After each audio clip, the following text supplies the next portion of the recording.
Sino ang pinakahuling magtanggal ng kamay sa otong ito ay siyang mananalo. Bakit di mo sinabing ito pala yung sasakyan? Sabi mo Mustang. Bakit ako pa?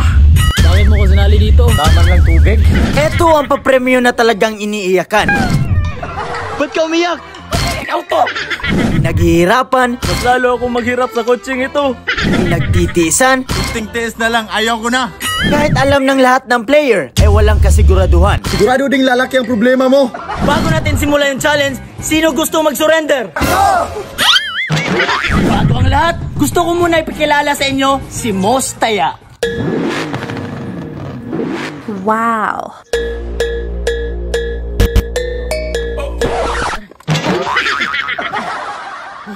Wala na kayong problema sa otong ito dahil rehistrado na ito sa junk shop.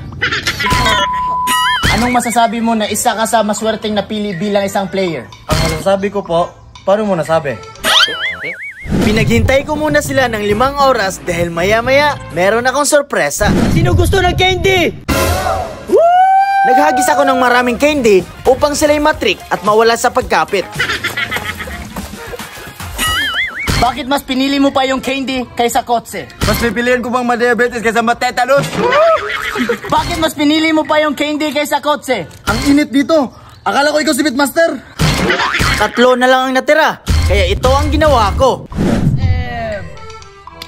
Alright. Steven. Joshua. Tanggal ka na! Yes! Makakawin ako! 2 na lang ang natira, kaya ang gagawin natin ay bato, pick. Bato, prick. Yes! Ang nanalo ay si Boss M! Ba't ako pa nanalo dito?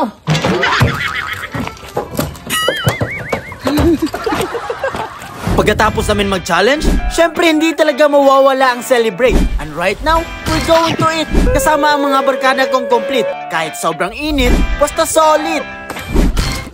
Hello? Is it me you're looking for?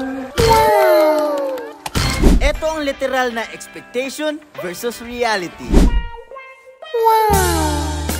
Wow.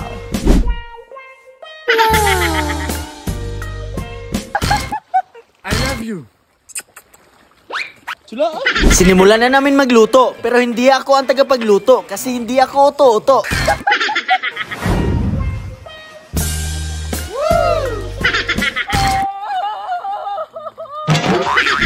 Kainan na!